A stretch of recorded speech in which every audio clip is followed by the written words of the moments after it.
Coucou les amis, j'espère que vous allez toutes et tous bien. Ici, la deuxième semaine de vacances commence. Alors, je suis à la fois ravie de les avoir avec moi et de plus du coup avoir cette routine, vous savez, scolaire, vite, faut se dépêcher, nanani, nanana, les devoirs et tout. Et à la fois, j'ai hâte qu'ils reprennent le chemin de l'école parce que comme ça, de mon côté, je pourrais retrouver mon équilibre entre boulot, enfants, maison, vie de femme, etc. Et surtout le boulot parce que j'adore ce que je fais, sauf que j'aimerais bien pouvoir le faire correctement.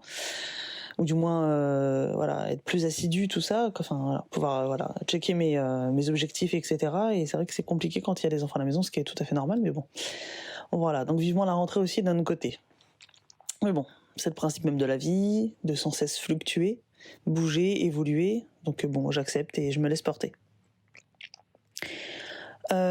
Sur le sujet des injonctions, en fait, il m'est venu ce sujet-là parce que c'est quelque chose qui revient beaucoup lorsque je discute avec vous via les réseaux sociaux et parfois même dans la vie, parce que ça m'arrive de croiser des gens, puis que ce soit des abonnés ou non, puis de discuter avec eux et je remarque que c'est des choses franchement qui reviennent vraiment beaucoup.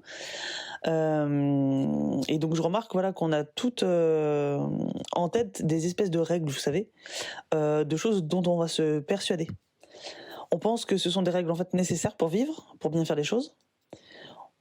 Et on se voit pas vivre sans les respecter d'ailleurs. Je vais vous expliquer ce que c'est, du coup, les injonctions, et pourquoi c'est clairement pas l'idéal de vivre avec. Donc cet épisode vous permettra, je l'espère, de prendre conscience que vous suivez peut-être certaines de ces injonctions aberrantes. Et en vous libérant de ça, je pense que clairement vous serez plus épanoui. C'est parti. Bonjour, je m'appelle Julie, je suis la maman de 3 enfants, âgés de 13 à 4 ans, accompagnatrice en développement personnel, future praticienne en psychothérapie et amoureuse de la vie.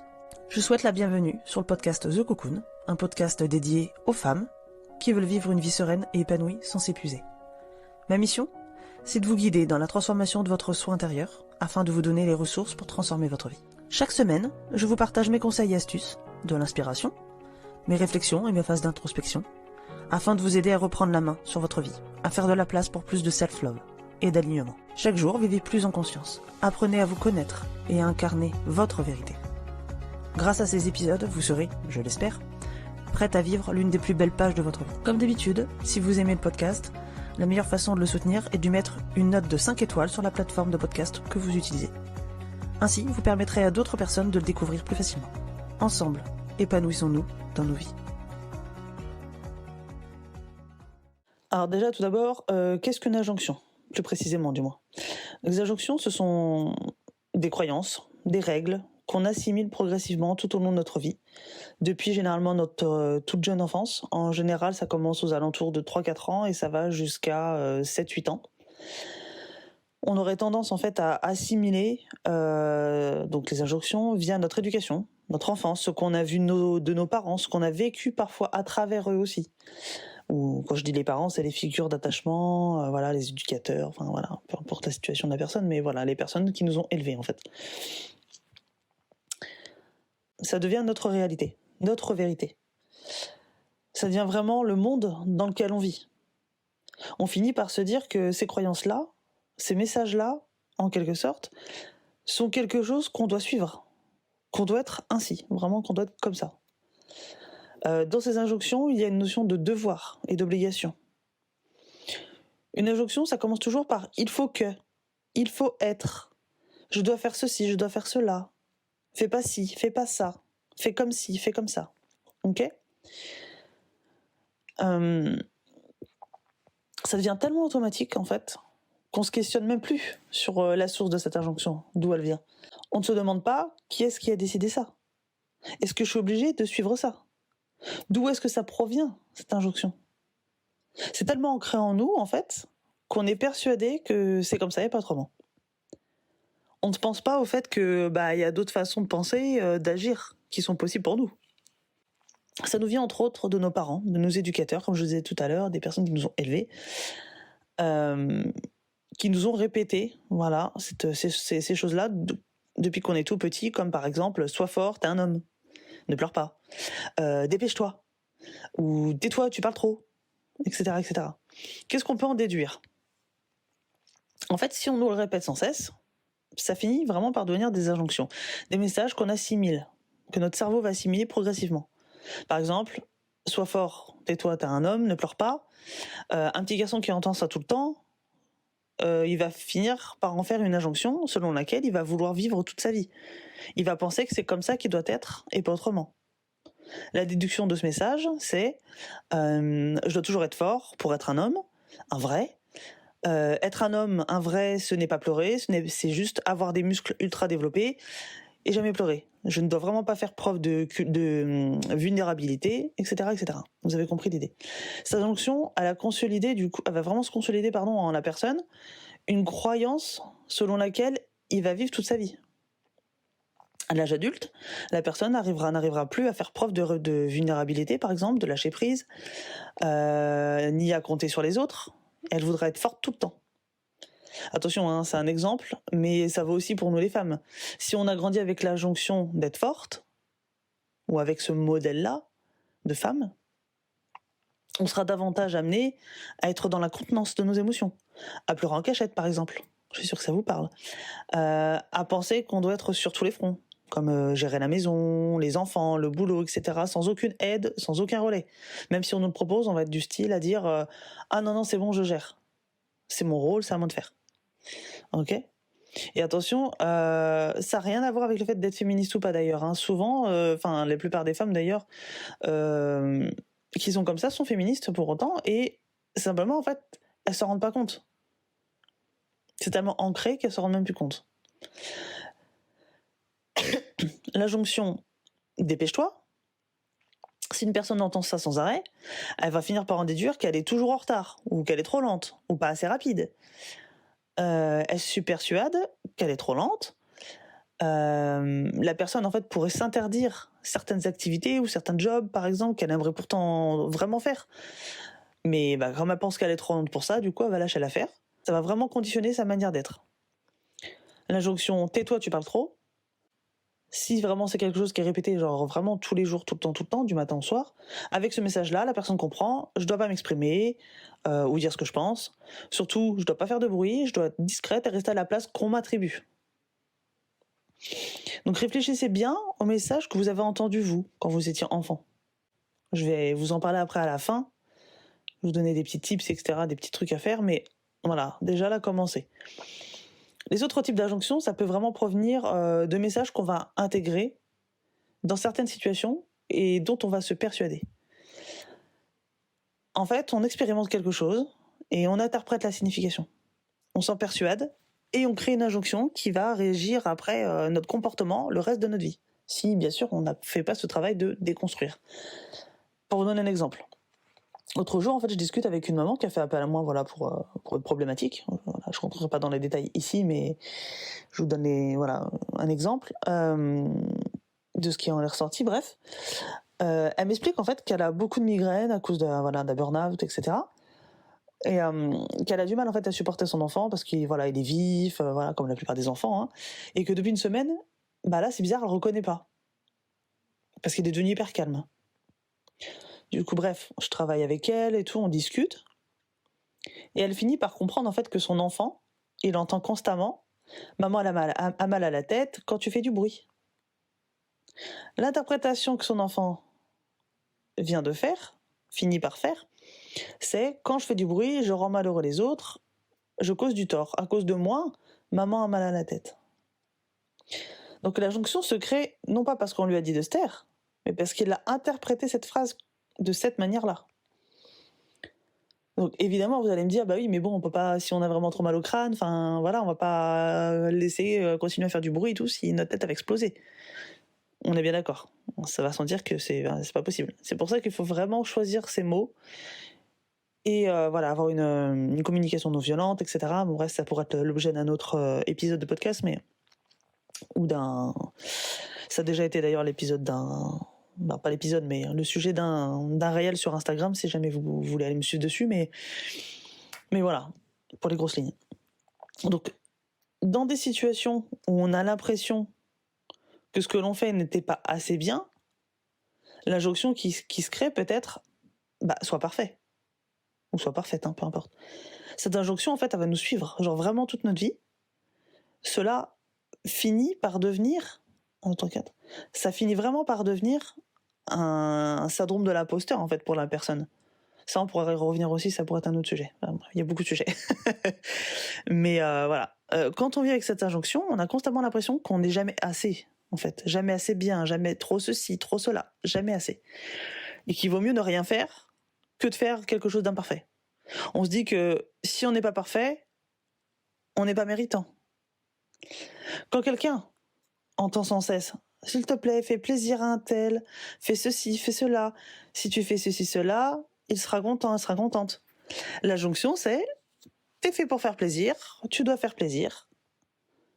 C'est ton job, c'est ton rôle. » Du coup, on crée un personnage. En anglais, on appelle ça un pleaser. Ok ? C'est une personne qui fait constamment plaisir à tout le monde. Un serviteur, en fait.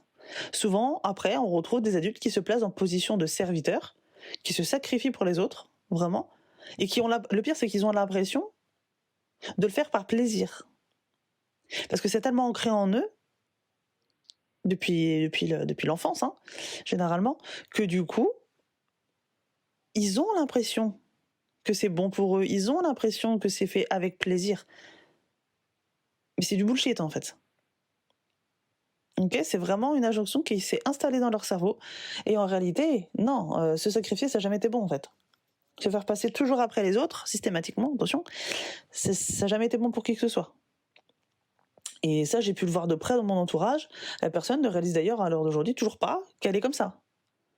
Pour cette personne-là, tout est normal, il n'y a aucun sacrifice, etc. En fait, elle n'a pas ce point de vue externe, et du coup, elle ne se rend pas compte.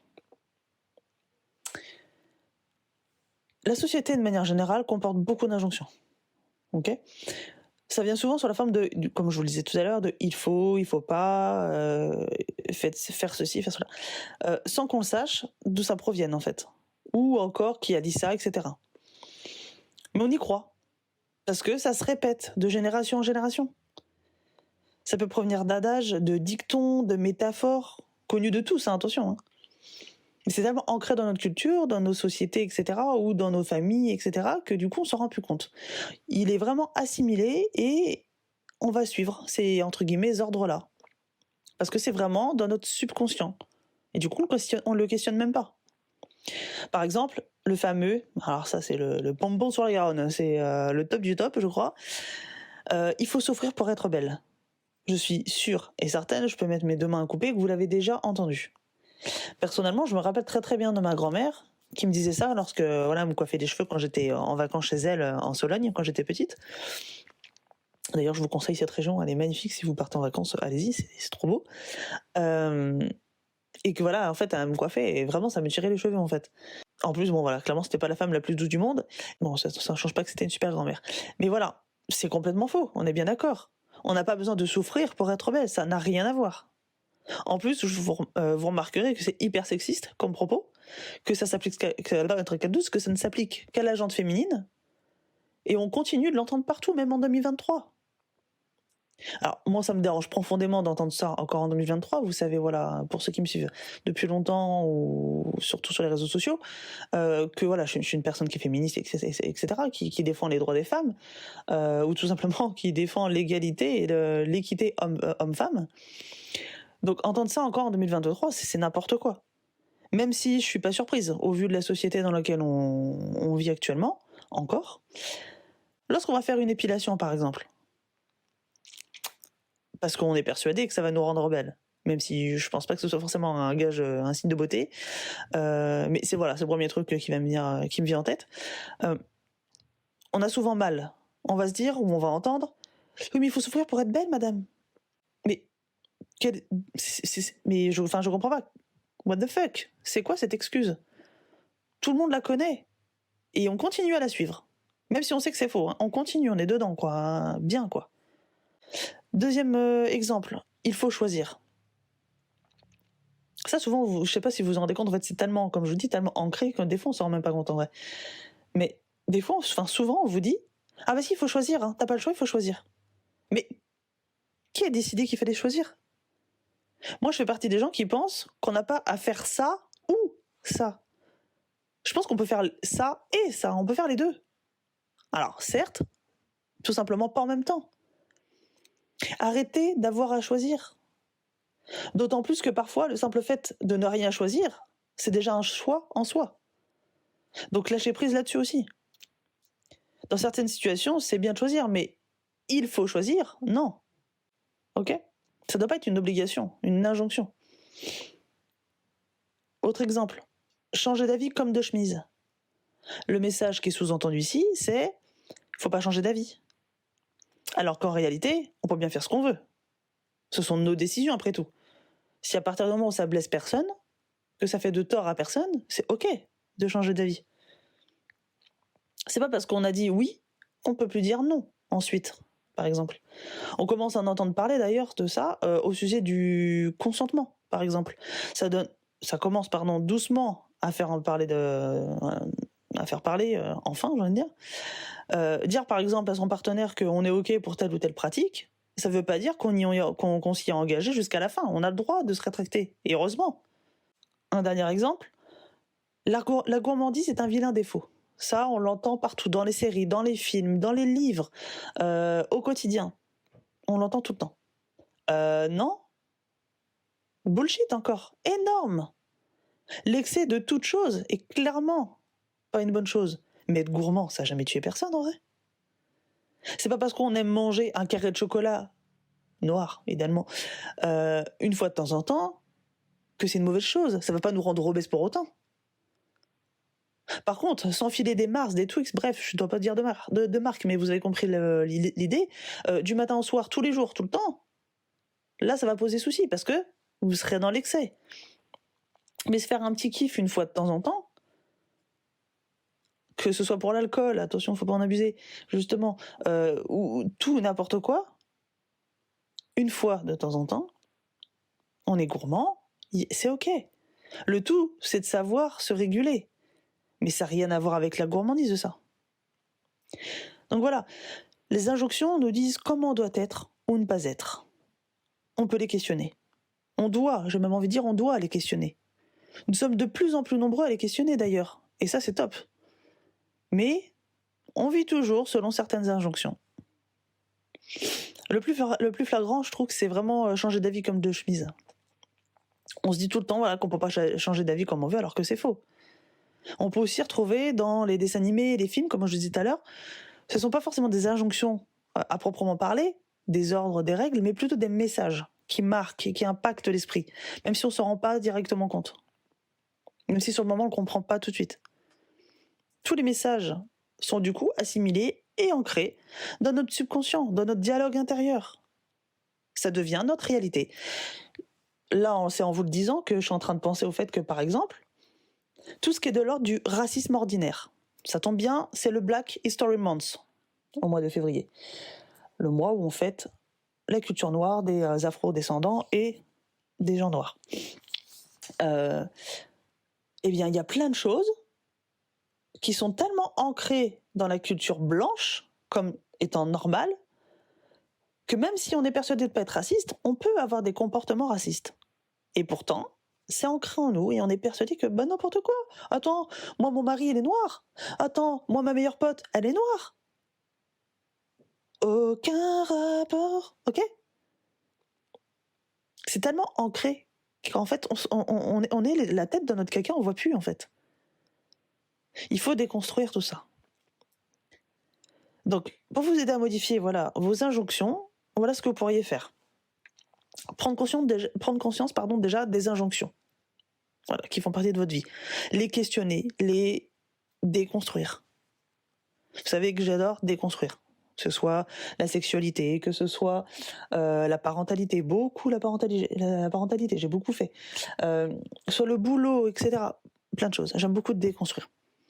Ça, c'est déjà la base, ok ? C'est déjà juste ça qui fait qu'on peut changer et les faire évoluer. Ensuite, on peut bannir les injonctions comme sois forte, sois parfaite, etc. Et c'est vraiment nécessaire de modifier notre dialogue intérieur par rapport à ces injonctions. Tu dois être mince, sinon tu seras évidemment pas jolie. Alors que aucun rapport. Un numéro sur une balance n'a jamais fait la beauté de la personne, ça se saurait. Demandez-vous, est-ce que je peux être belle même si je ne souffre pas ? Est-ce que c'est tout le temps vrai ? Est-ce que plus tu souffres, plus t'es belle ? Non, je peux être belle sans souffrir. Ou apprendre à être belle avec plaisir. Je me suis toujours persuadée, moi j'ai toujours été persuadée que plus une femme prend du plaisir, plus elle est lumineuse, plus elle est heureuse, plus elle est belle, plus elle est elle. L'injonction soit parfaite. On se questionne, on déconstruit, et on comprend qu'on se raconte en fait à soi-même une histoire. Que si on n'est pas parfait, on n'est pas assez bien. Être parfait n'est pas possible, ça n'existe pas. Donc on se dit qu'on n'est pas à la hauteur, finalement, qu'on est à la hauteur de rien du tout. Mais qu'est-ce que c'est que d'être parfait ? Qui a défini la perfection dans un domaine donné, par exemple ? Selon qui et selon quelle règle ?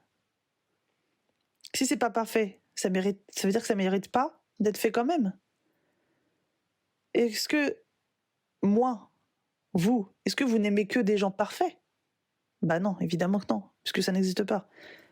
Et je me souviens très bien d'une séance de thérapie avec une excellente thérapeute que j'aime beaucoup, qui m'avait dit, à l'époque où je consultais, parce que moi j'avais ce gros souci, justement, c'est pour ça que ce sujet-là, je le connais très bien, parce que moi-même je l'ai pratiqué, où j'étais persuadée que mon mari, mon mari actuel, que Thomas ne m'aimerait pas, ou pas assez, parce que j'étais pas encore parfaite. Mais elle me dit, alors déjà ça n'existe pas, mais elle me le rappelle. Et elle me dit, mais Julie, est-ce que vous feriez votre vie avec quelqu'un de parfait ? Je lui réponds que non. Elle me dit, pourquoi ? Alors je réfléchis, je dis, je sais pas, c'est pas agréable. Ah, d'accord. Elle me dit, on est bien d'accord que quelqu'un de parfait vous renvoie vos propres imperfections. Donc ce serait pas agréable. Et en plus de ça, vous feriez chier. Clairement, elle me le dit. Elle me dit, en plus, on s'ennuie avec quelqu'un qui est parfait. Ça fait pas de vagues, on n'apprend rien avec quelqu'un qui est parfait. Qui serait parfait, puisque ça n'existe pas. Ok ? Donc voilà, questionnez-vous. Quelles sont les imperfections que j'aime chez les autres ? Etc. Etc. Bref, questionnez-vous sur vos injonctions, vos croyances, etc. On peut éventuellement créer aussi des nouvelles injonctions, selon lesquelles on veut vivre, avec lesquelles on est OK, qui nous font du bien, qui vont nous mener vers nos objectifs. Ok ? On va chercher des injonctions, par exemple, comme sois toi-même. Ou le fameux il faut s'ouvrir pour être belle, on pourrait le remplacer par je suis belle en étant moi. Ou le plaisir me rend belle. Le fameux sois forte ou sois fort, sois un homme, etc. Il pourrait être remplacé par sois vulnérable et authentique. Lâche prise. Le célèbre il faut choisir, qu'on adore, on pourrait le remplacer par je peux faire les deux, simplement, en même temps. C'est comme ça qu'on parvient finalement à se libérer, en fait. Certaines injonctions, sont très profondes, comme je vous l'ai déjà expliqué, et c'est évidemment pas en se posant des questions qu'on peut les faire disparaître. C'est simplement les prémices du travail, ok ? C'est nécessaire, mais ça ne suffit pas. Il faut ensuite se prouver avec le temps et avec des expériences qu'elles sont fausses. Donc pour ce genre d'injonction, il faut vraiment prendre conscience dans un premier temps pour pouvoir les défaire. Ensuite, si je peux me permettre de vous donner un petit exercice pour vous aider justement là-dessus, parce que c'est vraiment quelque chose qui peut vraiment pourrir une vie en fait, ces injonctions. Être persuadé que, par exemple, alors ça c'est un truc qui revient souvent, c'est assez ouf comme. C'est que par exemple les gens mariés sont persuadés qu'ils doivent rester mariés toute leur vie. Ah bah oui, j'ai signé, de toute façon maintenant. Oui non mais d'accord, mais enfin je veux dire tu vas pas rester marié à quelqu'un que tu n'aimes plus, ou avec laquelle tu ne te sens plus raccord, plus épanoui, rien. Si bien sûr tu as tout fait pour, que à deux, vous avez travaillé sur votre relation, vous avez cherché à réparer, à améliorer, à modifier, etc. C'est pas, il y a le moindre petit truc, je pars, on est bien d'accord. Mais si vraiment vous avez tout donné et vous êtes au bout, à un moment donné, le but n'étant pas d'être à deux pour souffrir. Et ben il y a des gens qui vont aller dire bah si je me suis mariée, c'est pour la vie maintenant. Ou alors je me suis mariée mais tu te rends compte en plus on a des enfants donc non je peux pas partir. Oui mais attends, tu divorces de ton mari ou tu divorces de ta femme, tu divorceras jamais de tes enfants. OK ? D'ailleurs, c'est pour ça qu'il faut bien réfléchir. Parce qu'une fois que tu as des enfants, c'est pour la vie. Et c'est pas jusqu'à ce qu'ils partent de la maison. Hein. On est bien au clair avec ça. C'est vraiment pour toute la vie. C'est pour toujours. Donc, ça, c'est pareil. C'est un truc voilà, qui est bien ancré encore dans la tête des gens. On est mariés, on a des enfants, donc on peut pas se séparer. Mais attends, tu crois que ton enfant, il préfère quoi? Te voir en couple, te voir marié avec le papa ou la maman de tes enfants, enfin, de lui-même du coup, mais malheureux ou malheureuse, ou préfère savoir que t'es parti, ou qu'il est parti, enfin voilà, que c'est fini, et qu'ainsi, l'un comme l'autre, vous êtes, alors peut-être pas sur le coup, hein, évidemment, un divorce, c'est comme toute rupture, c'est peut-être même encore un autre level, évidemment ça secoue, évidemment que les débuts, juste au niveau, voilà, l'après-divorce, c'est rude, c'est compliqué. Mais c'est nécessaire. Tu peux pas, ça veut dire quoi? Ça veut dire que si tu restes avec ton mari ou tu restes avec ta femme, alors que tu ne l'aimes plus ou alors que tu n'es plus épanoui, etc. Bref, et que t'as tout tenté, ça veut dire que tu donnes l'exemple à ton enfant que on reste en couple même quand on n'est pas bien, même quand on est malheureux. Ah bah trop tard, on a signé, on est foutu. Mais n'importe quoi. Qui ne peut pas changer d'avis? D'ailleurs, on vient de le dire. Toujours est-il que voilà. Ça, c'est quelque chose qui est encore très ancré, le fait de, voilà, on est mariés, donc bah maintenant, voilà, c'est comme ça, on est obligé de rester ensemble tout le temps. Non. Pour en venir, du coup, au petit exercice que je vous propose, pour voilà, vous aider voilà, à faire le point un petit peu là-dessus, c'est, voilà, prenez un crayon avec un carnet ou une appli de notes, voilà, si vous préférez, même si moi je trouve que l'écrit sur du papier, c'est quand même plus sympa. Ensuite, vous pouvez identifier les injonctions voilà, que vous répétez. Mais vraiment, ça, faut déjà faire ce travail d'introspection. Ça tombe bien, et j'ai fait un épisode là-dessus, vous pouvez regarder, je sais plus combien c'est, mais voilà. J'ai fait un épisode sur l'introspection. Faut d'abord s'écouter, voilà, s'observer. Une fois que vous avez repéré, vous faites la liste sur ce cahier, voilà, des injonctions que vous répétez, voilà, qui sont ancrées en vous. Ensuite, observez votre langage intérieur. Les choses que vous vous répétez sont souvent formulées par « il faut que »,« je dois »,« on doit »,« c'est comme ça et pas autrement », etc. etc. Et ensuite, là, ça va être le plus gros du job, il va falloir les déconstruire, en se posant les bonnes questions. Qui a dit ça? Est-ce que c'est vrai? Comment est-ce que ça se définit?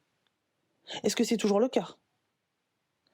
Est-ce que je connais des exemples contraires?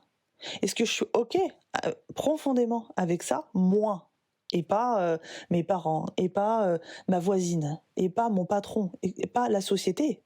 Ça, c'est surtout ça, etc., etc. OK, posez-vous les bonnes questions, les amis. Et enfin, choisissez un message différent que vous allez intégrer à votre dialogue intérieur. Comme je vous expliquais juste avant là. Hein, au lieu de ça, comment on peut dire? Ah, on peut dire ça, d'accord. Ok? Ça doit vraiment être un message qui vous pousse à être vous-même, à être authentique et à vous aimer davantage. L'objectif, c'est d'être épanoui. Non pas de faire plaisir aux autres, ou de correspondre à tel ou tel critère. Les gens vont pas plus vous aimer parce que vous serez faux. Bien au contraire, ça se saurait. Si ces gens-là vous aiment pas tel que vous êtes, c'est qu'ils vous aiment pas, les amis. Ok? Les gens doivent vous aimer pour ce que vous êtes. L'amour, c'est pas un filtre. On choisit pas. Ok? Ça, on pourra revenir dessus sur ce que c'est que l'amour. Et comment faire la différence entre l'état amoureux et l'amour. C'est quand même pas la même chose. Mais voilà. Sachez juste là, pour faire court, parce que je pensais déjà que ça serait qu'une vingtaine de minutes. Bon, on a dépassé. Mais sachez juste que quelqu'un qui vous aime pas pleinement comme vous êtes, avec vos parts d'ombre et vos parts de lumière, il vous aime pas, les amis. Ça fait mal de l'entendre, je sais, mais croyez-moi, je le sais. Mais c'est un fait. Sinon, ça veut dire que c'est de l'intérêt. Quelqu'un qui vous aime pour votre apparence, pour votre physique, c'est de l'attirance. C'est pas de l'amour. Quelqu'un qui vous aime pour votre intelligence, c'est de l'admiration, les amis, pardon. C'est pas de l'amour. Quelqu'un qui vous aime pour vos biens matériels, vos possessions, c'est une personne intéressée. C'est pas de l'amour. Par contre, quelqu'un qui vous aime sans savoir pourquoi, Ça, c'est de l'amour. Ok, on peut savoir ce qu'on aime chez quelqu'un, comme son intelligence, son humour, sa façon de communiquer, sa gestuelle. Effectivement, on peut dire, bah oui, je le trouve très beau parce qu'il a ceci, ou je la trouve très belle parce que ceci, cela. Mais c'est pas ça qui crée l'amour. C'est ce qui peut créer le désir, mais ça crée pas l'amour. L'amour, c'est tout. Enfin, je vous en expliquerai peut-être dans un autre épisode, mais quelqu'un qui vous aime, il vous aime comme vous êtes, et pas comme il aimerait que vous soyez. Ok, c'est ça l'amour. Regardez comment vous aimez vos enfants, si vous en avez. Est-ce que vous aimez votre enfant parce qu'il est bon à l'école? Non. Est-ce que vous aimez votre enfant parce qu'il est blond? Non, on s'en fiche. Il serait roux, ou brun, ou il serait chauve, même ce serait pareil. Ça reste votre enfant, vous l'aimez parce qu'il est comme il est.